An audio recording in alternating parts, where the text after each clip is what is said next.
Welcome everyone. My name is Aron Arngrimsson. I am the owner of the Dirty Dozen Expeditions. We specialize in open circuit and rebreather technical diving trips to Truk Lagoon, Bikini Atoll, Galapagos, and Palau. We talked about Galapagos yesterday, but the topic today is going to be Truk Lagoon versus Bikini Atoll. And I created this presentation based on the questions that I receive from people, because there's a lot of, let's call them misconceptions about each destination, which we're going to clear up, which one of the first things would be, because they're technically in the same region, people think that they're similar, but they're absolutely not. Nothing could be further from the truth. So if we jump into the topics, we're going to be talking about history, Operation Hailstone and Operation Crossroads. How are they different? We're going to talk about the shipwrecks. What type of wrecks can you find in each destination? What are the average diving depths in Truk and Bikini? What is the skill level needed to dive these destinations? How can you plan financially to do this trip? And talk a little about the travel time going to each destination. All right, Mark, do you want to take it away? Here's a photo of Truk. What does this tell you? So I think this really sums up the whole concept of Truk. In a lot of places around the world, we've got fantastic shipwrecks. In the UK, we've got some enormously historic shipwrecks, but they're bare. They've been picked clean. There's nothing on them. Whereas you dive in Truk and you've got incredibly intact wrecks, but also the artifacts are all in place. They're literally as they were when they were dropped by the Japanese sailors when the attack took place. And again, you can see in the picture the marine life. So yeah, for me, it really does have the whole package: the wrecks, the life, the artifacts, the history. It's just mind-blowing. And considering, the amount of artifacts that were actually taken by Cousteau and so on, it is remarkable how much you can still find there even in 2022. And that's actually a segue into our next clip. So for those of you who remember the old series, there was an episode about Truk Lagoon called The Lagoon of Lost Ships. I have like a 2-minute clip where Cousteau presents Truk Lagoon probably in a much better way than I could. So I'm going to give you the video and then we'll jump from there. Truk, a tropical atoll on the eastern tip of the Caroline Islands. Its lagoon a burial ground for a vast fleet of ships.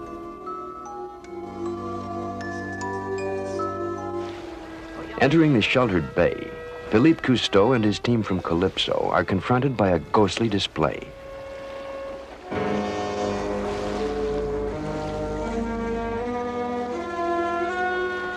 Oxidized mementos of war, now symbols of waste. Tragic testimony that a battle was fought here. The rusted residue of Truk's violent past.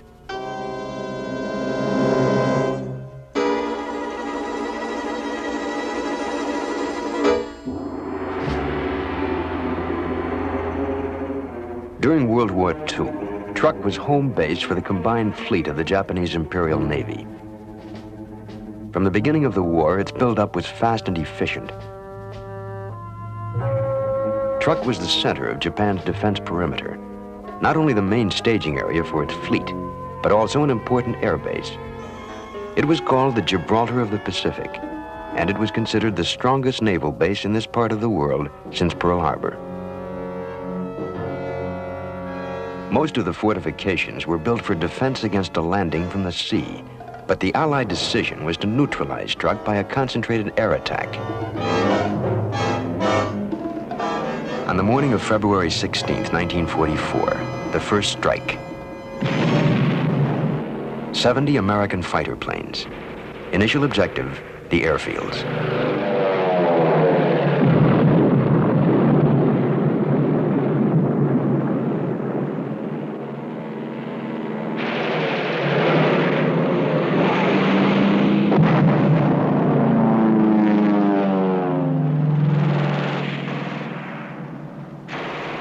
...275 aircraft are destroyed before they can take off. Japanese air defense is quickly paralyzed. Next, the main targets, the ships anchored in Truk Lagoon. The Japanese command has ordered its warships to safer waters. Delayed by bad weather and trapped at anchor are more than 30 vessels, the pride of Japan's auxiliary fleet.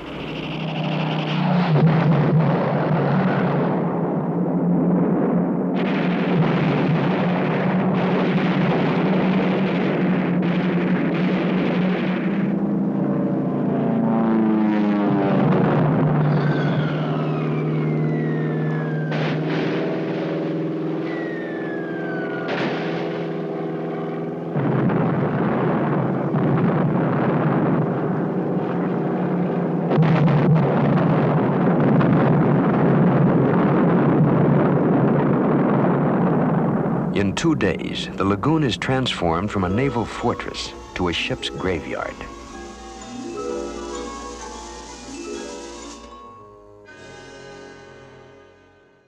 So there we go. I call that a pretty good summary of Operation Hailstone.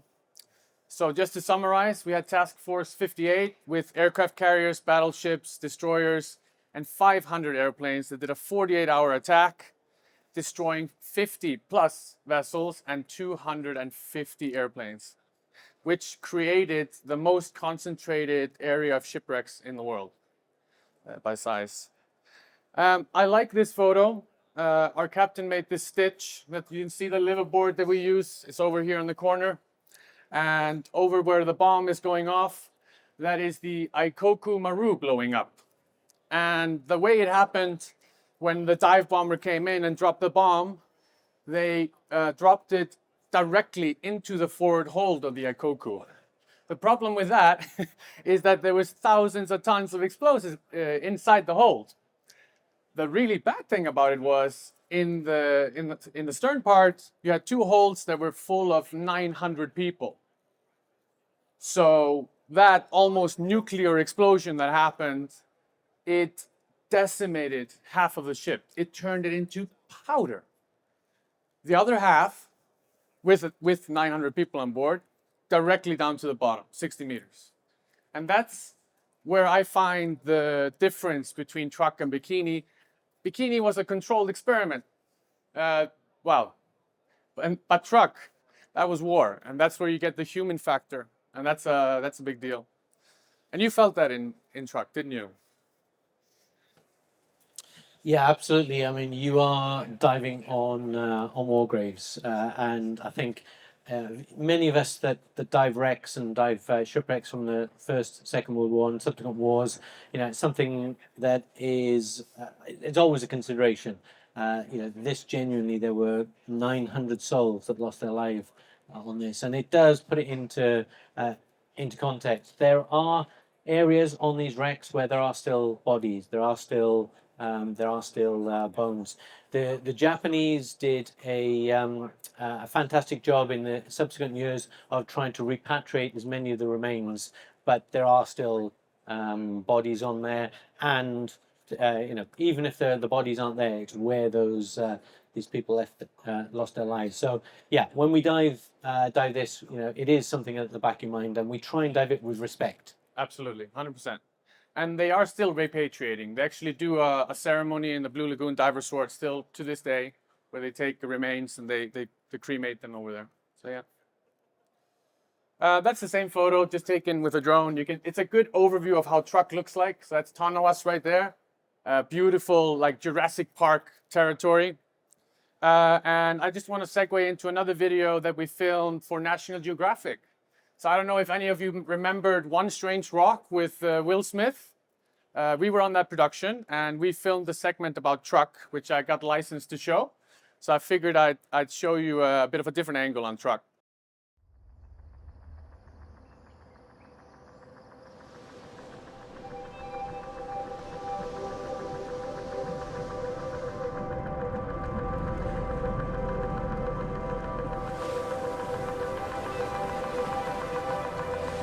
So I think, yeah, you go down the king mast and then you jump into the third hold. Okay, well, I've done the checklist. I've got the comms ready, so good luck.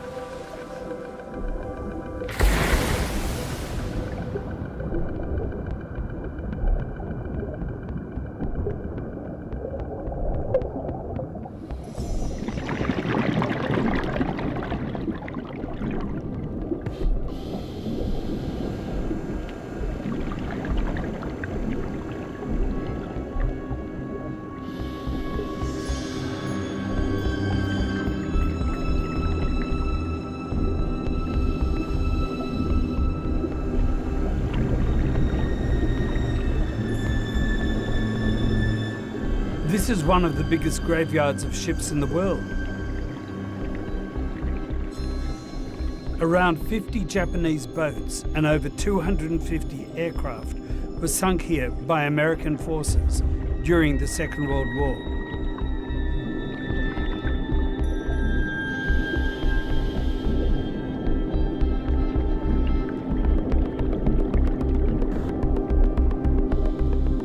Some were blown up with torpedoes, others were bombed.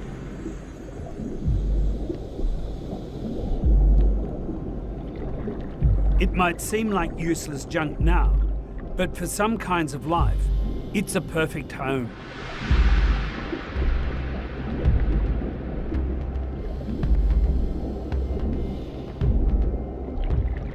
All that energy that was poured in to make the vessels of war is there waiting to be released.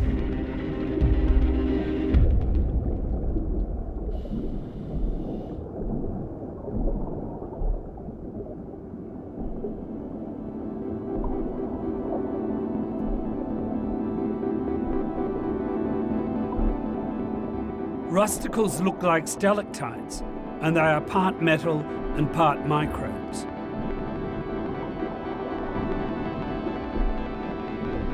Microbes extract the chemical energy from the metal, using it to grow and reproduce.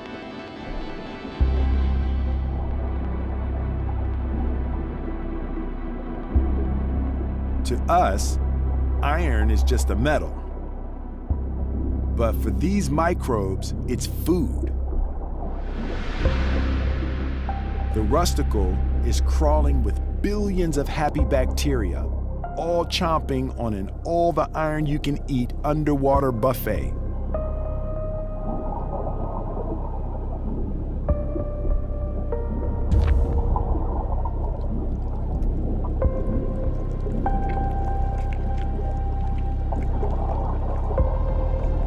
The first creatures on Earth were microbes. And in the future, when all human life is gone, bacteria will still be there doing their business.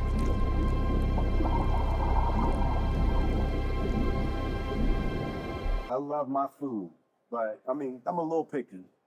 I'll cut off Will Smith. He was a good endorsement before he punched somebody at the Oscars.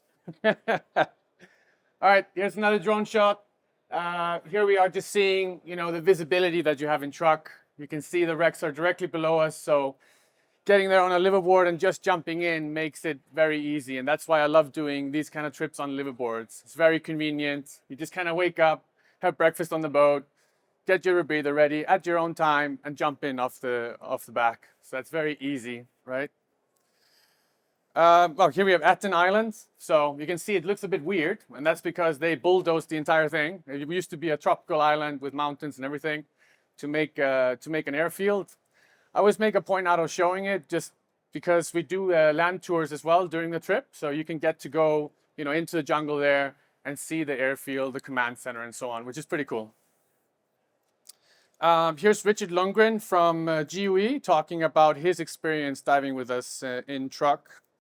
My home turf is the Baltic Sea, where we have to be challenged with very cold water, usually limited visibility and so on. Here in Truk Lagoon, it's quite the opposite. If you would like to prefer, you could call it bathtub water. It's hot and warm, very nice, and almost unlimited visibility. And to make it even better, rarely any current at all. It's heaven on earth for diving. There you go. Heaven and earth for diving. So we're going to talk about accessible and diverse wreck diving, and that's what Truk is. We'll take you on a virtual dive of one of my favorite wrecks. Mark's getting sick of that joke because in every briefing room, every wreck is my favorite wreck, but that's the beauty of Truk. Do you remember the Nippo? I do, yeah, and I definitely remember you saying it was your favorite wreck. The thing I loved about this wreck, I'm a wreck fan. I love getting inside the wrecks, and this is so accessible. You can get right the way into the engine room. You can see everything, see the structure, and in a way that when I'm teaching wreck courses, I like to, explain the way things are all connected. On this, it's easy. Just look, there it is. That's everything's in place. So it's a really easy way to get people excited about wreck structures. And that's it. And this is a wreck that caters to all certifications. And that's kind of what I feel Truk is all about. You could be a PADI open water diver, STI open water diver. And you could have a fantastic time in Truk Lagoon. Whereas in Bikini Atoll, that's actually not the case. And here you would have to be, what's the level after open water in STI? Deep. If you go deep, you've got access to everything. Deep nitrox, and you're sorted. And like the points of interest when you get on this wreck. So you kind of, this is the view, by the way, when you're starting your morning. Pretty spectacular, going on the Nippo. This is the bow as you get down. Start circling the holds. What do you see when you get inside? Gas masks. You see lots of guns and bullets, telescopes. You see tanks. You see lots of booze. Japanese love their booze. I think they were drunk during the operation. The engine rooms, again, spectacular and untouched. Just so beautiful. That's Jill Heinerth there in the Nippo. What I find interesting about the Nippo is it is contested fact that it was the first vessel to sink in Operation Hailstone. Okay, so it's always fun to find the ship's clock to see what time it was. And that's the entry wound at the engine room from that bomb, which you can then exit. So it's a very fun penetration, actually. AA guns, you get to the bridge, you see this. I mean, how can you not love diving this wreck? It's just a lot of fun. And having said that, I'll segue to another video doing some shameless promotion about Truk.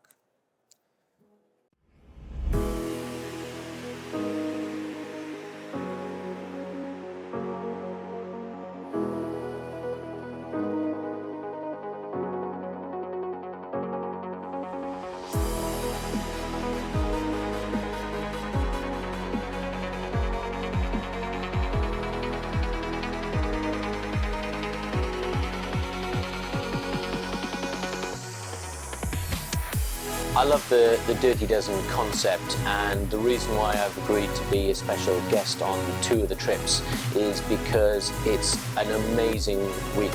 You've got 12 divers who are so passionate about their diving. They're not here unless they're absolutely passionate about wreck diving and tech diving. Here on the liveaboard, you just get dropped on top of the wreck. You wake up in the morning, have your nice breakfast, gear up and jump. Boom, down is the wreck. We were fortunate enough to dive on the deeper wrecks, the wrecks that aren't dived very often. But in saying that, there were dozens upon dozens of wrecks that we could dive on the shallower depths. So this area I always thought was a technical diving destination, but it truly is a destination for every diver, recreational or technical.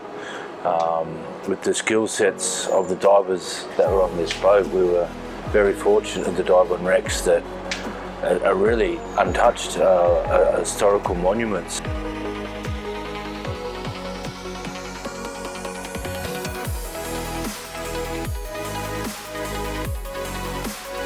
What's really interesting about the Dirty Dozen concept is that it's trying to do something really quite different in the diving industry.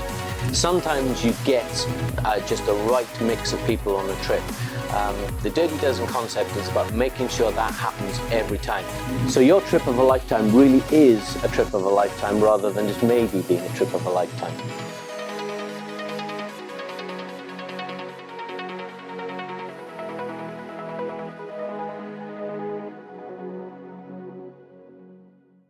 So yeah, that photo's a good story, Mark.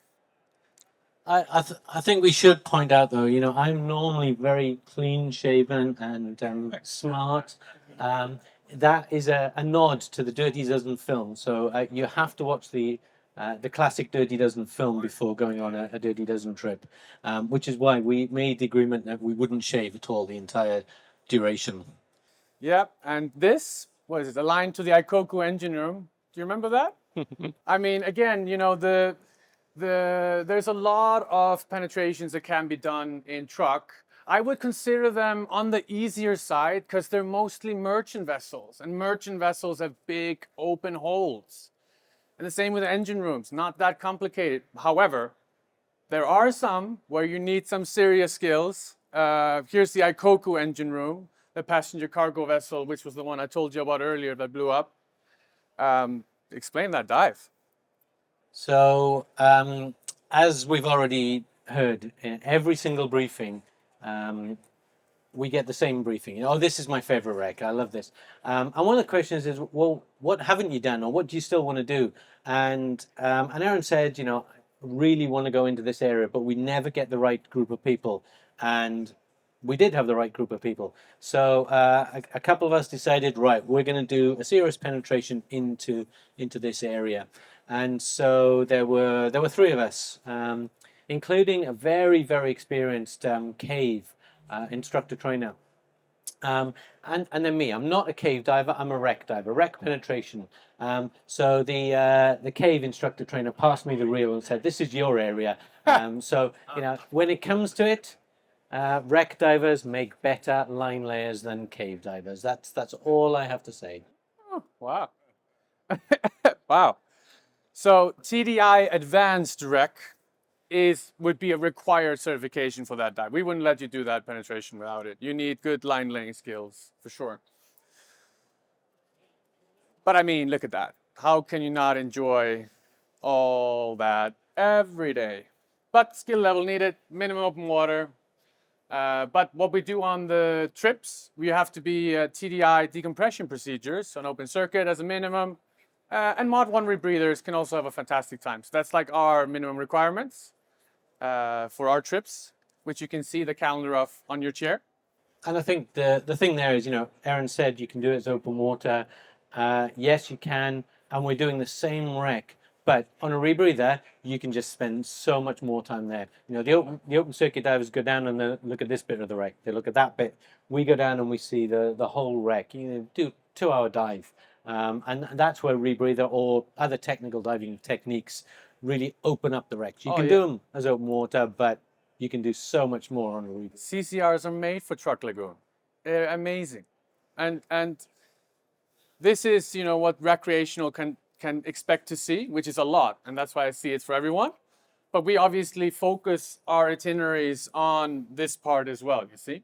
And every trip is different.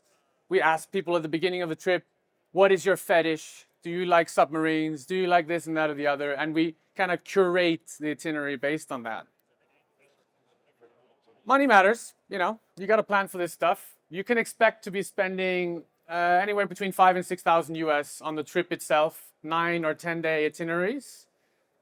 About $2,000 on flights, at least $1,000 on onboard consumables. I'd say you're probably around 7 or 8 all in. And that's why you need to plan this. And that's why you'll find on our postcards, our itineraries run until 2026 December. And that's why you can book on our brand new booking engine, which was released yesterday. Come and see me at booth 2057. And book your trip in 2026 and you split it up in 3 payments and you can actually do a trip of a lifetime, you know, without being a millionaire. Travel 30 to 40 hours from most destinations. And this is where you're going. You're going to be jet lagged, so you should arrive 2 days before to get that out of your system. We haven't had anybody bent on our trips at this point. But when I was running the boats in Truk, where I was living there, we had people get bent. And it was most of the time people running in hot, coming in on the day, jet lagged as hell, dehydrated, been drinking. On day 3, they got bent. That's usually kind of what happened. So I've learned the lessons from that and implemented a very safe strategy how we kind of integrate our divers into our trips. And we do Zoom meetings 1 year before, Zoom meetings 3 months before for flights and everything. So you can understand how to plan it properly and safely. So just to summarize, so we don't go over time, warfare history, right? 9 out of 10 ships are merchant vessels. The average depth is 25 to 35 meters, which is what in freedom units? I guess like 100 feet or something. Skill level needed, SDI open water. The cost and the travel time we just talked about. This we don't have time for.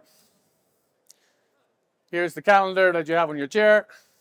And now let's jump and talk about Bikini Atoll, where Mark Powell has not been yet, but he is going next year, aren't you, Mark?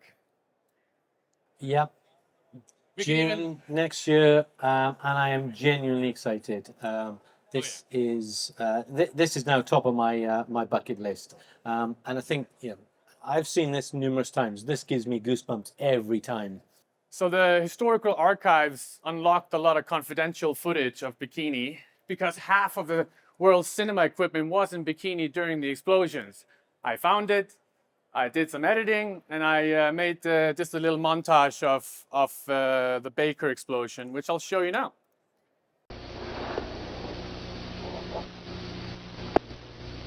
Few people cried. Most people were silent. Now I am become death, the destroyer of worlds.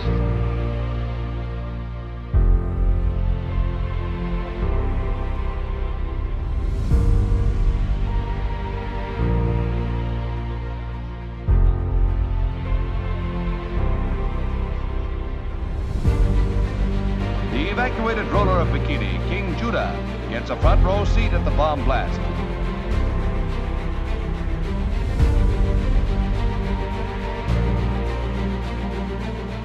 Seconds to go, and... 2, 1, fire.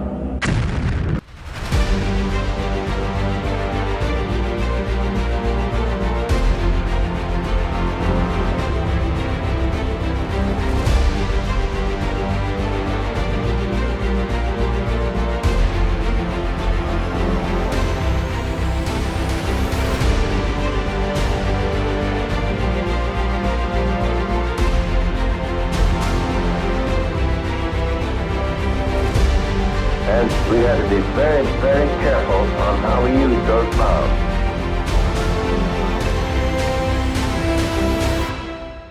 But old Sarah finally goes down in the cause of science.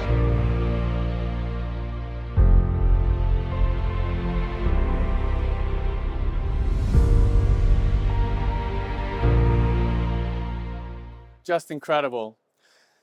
So Operation Crossroads was a series of nuclear tests that the American government did after the Second World War. Okay, so we're not talking warfare here. Obviously, there were nuclear explosions during the Second World War in Hiroshima and Nagasaki, but the US government didn't really have a chance to test it on any enemy vessels. They were kind of bummed about that. So they thought, okay, how can we test this out?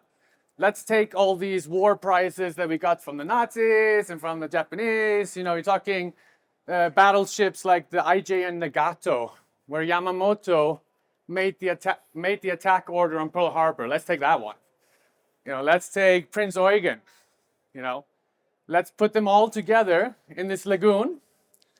Let's detonate. Let's invade all the foreign dignitaries over and show them that if you mess with us again, that's it. That's the best way I read it. So the target fleet was 95, 1 aerial test, 1 aquatic, support fleet of 150 vessels and 42,000 staff. 20 vessels were destroyed, and there's 10 main wrecks. So here's the difference between Truk and Bikini. Truk's 50, here's 10. But 10 really good ones. So flying there, you get to Kwajalein. You get greeted by the US military. You're on a secret base. They have M16s to say, go away, go to Ibai, which is a tiny island next to Kwajalein. And then you get picked up by our boat, and we do a 30-hour steam to Bikini. So now the travel time has gone from 30 hours to 70. So this is proper. It takes like 4 days to get there.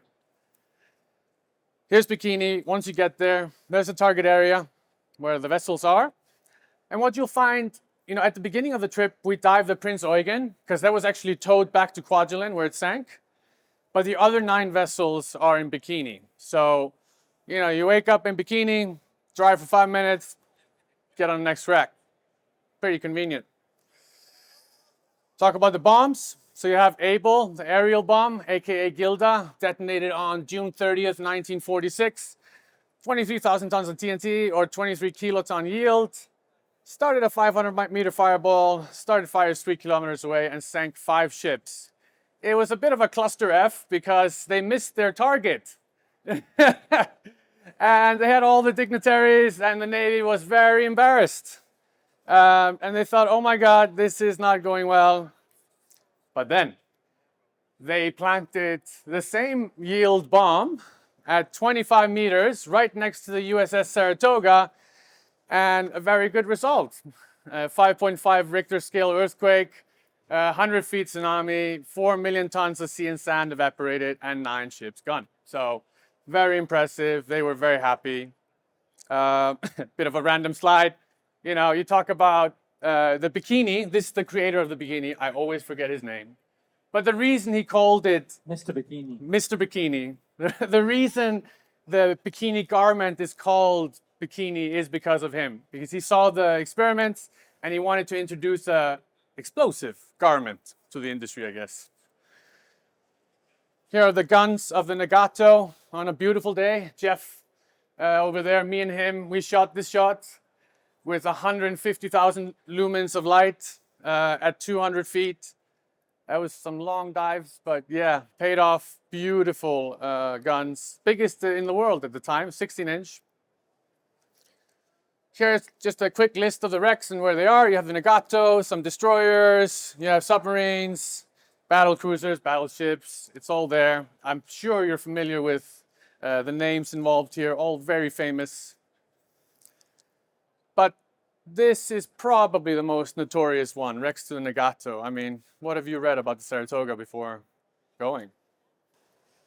Yeah, so you know, the Saratoga is one of those iconic ships, and it was you know, not literally, but it was a flagship ship for the U.S. forces, instrumental in many of the battles that re-established the U.S.'s dominance over Japan during the Second World War. So Old Sarah had a very, very you know, a very emotional place in the heart of many American sailors.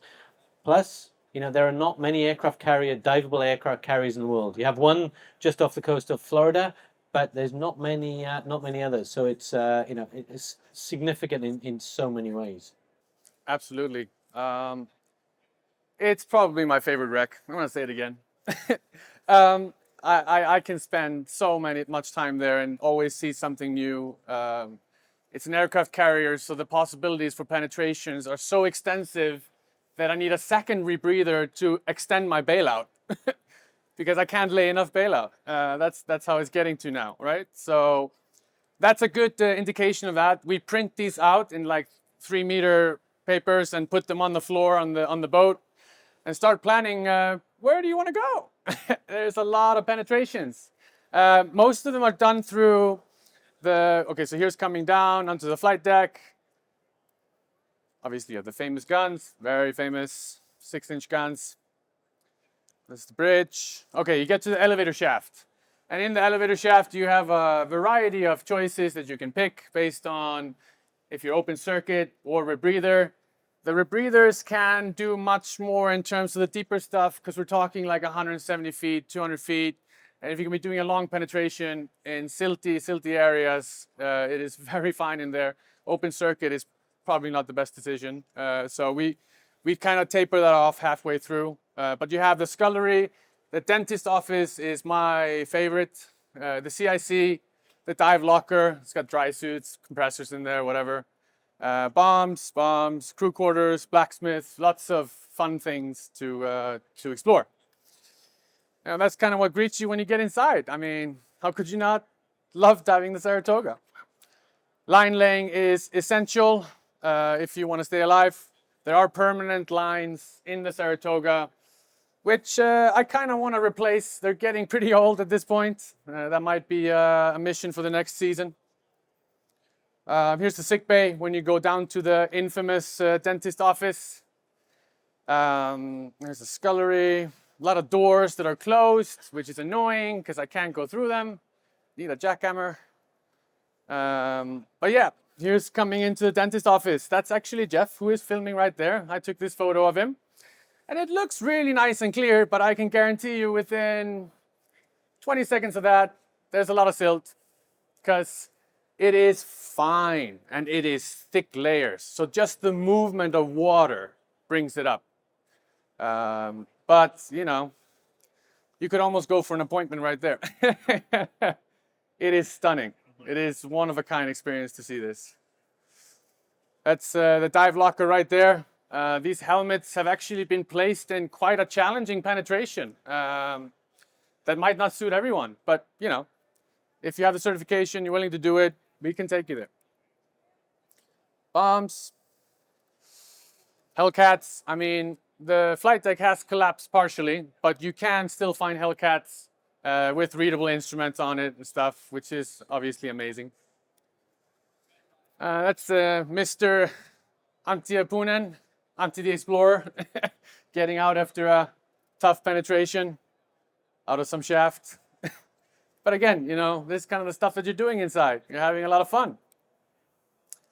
Now, the least interesting thing that I like about Bikini is probably the tiger sharks. I won't lie. It sounds good on paper, yay, sharks.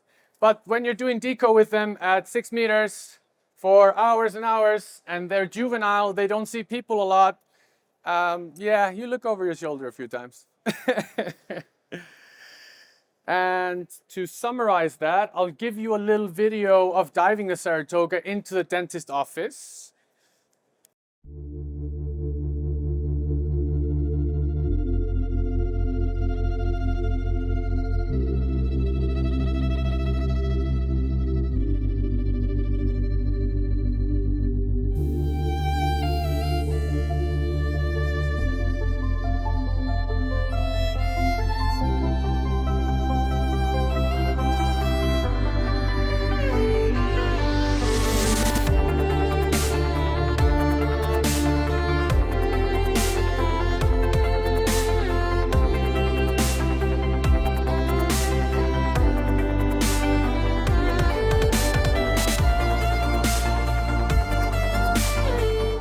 My experience in Bikini Atoll so far has been absolutely off the charts. It is kind of a lifelong dream to come to this part of the world. Again, I was here in Truk Lagoon about 10 years ago, and to revisit it now with some enhanced skill sets like the rebreather, it opens up a whole new world of opportunity. Being able to explore these wrecks further than I thought I could in the past.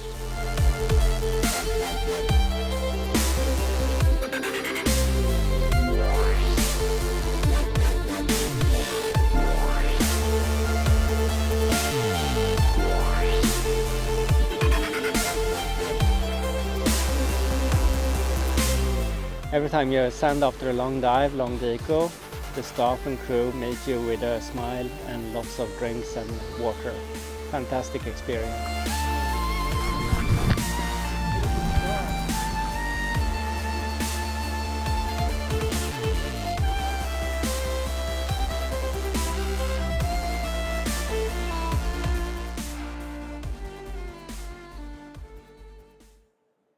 All right, that's a little bit about Bikini and Saratoga. So again, like I mentioned before, double the travel time than Truk, but price is about the same.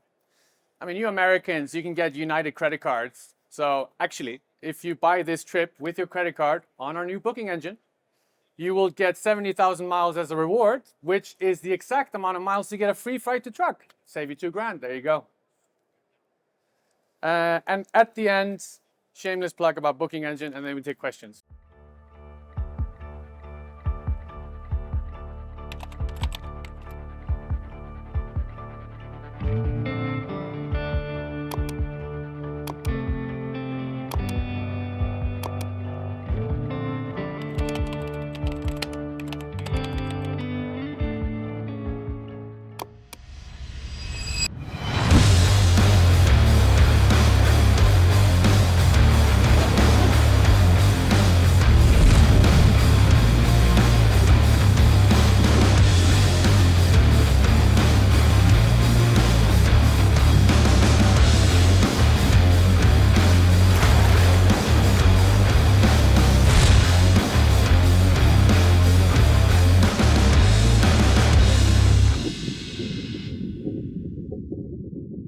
All right, so one thing I might say about the booking engine really quick, and we've always prided ourselves that we like to have good people on board, right? So just what Mark said, when you're on your trip, that's one of our hallmarks. We're there to have fun. We don't want that person that ruins the whole trip on the boat. Just because we have a booking engine, that doesn't mean we're just gonna let anybody book. So don't worry about that aspect of it. That stays the same. Does anybody have any questions? Okay, do you want to give him? It looked like a lot of folks were wearing dry suits. Are this required? Yeah, so people make fun of me all the time for wearing dry suits in Truk and Bikini. I do it for other reasons than thermal exposure. Although at the end of a long trip, your core temperature has dropped, you're starting to get cold. People in wetsuits actually get a bit chilly, believe it or not. But when you're in Truk, you have access to aviation fuel. You have sharp tetanus rust. You have all kinds of things, infections when you get cuts. You can avoid all of this, burns, by wearing a dry suit. So, you know, that's why I wear it. And I also wore a dry suit in Truk, and for a slightly different reason, that when I'm diving in rebreather, I've got my buoyancy, my trim absolutely nailed. And when you're going through these wrecks, you want to be absolutely comfortable. And there are times when I've worn a wetsuit and it just throws the trim out. So I'm just more comfortable in a dry suit. Very little underneath, you know, just a very, very thin base layer. So yeah, it's for trim as well as the rest. What do you have to do to get wreck certified? Oh, Mark, there you go. If you go onto the tdisdi.com website and you can search for an instructor that will teach you rec. One of the, as Aron was talking, one of the things about booking this in advance is that you can put in place the steps that need to get you there. Basically, if you do a rec course with me, you've got to be able to get all the way into a rec and not just get out, but be able to get out when things are going wrong and some idiot has kicked up the visibility and you're dealing with a problem. So basically, you've got to be able to prove that you're not going to turn into a statistic on these trips. Yeah. How many hours typically? Personally, I want my students doing an advanced rec course to have done advanced nitrox and deco, or the equivalent on a rebreather, because I want the basic skills nailed. If I have to teach someone the principles of trim and buoyancy, then this is going to be a long process. Any other questions? No? Okay, Mark, a big thanks for us for coming. I hope you enjoyed it. We're at booth 2057 over there if you want to talk, and yeah, hope you have a great DEMA show. Excellent. Thanks, guys.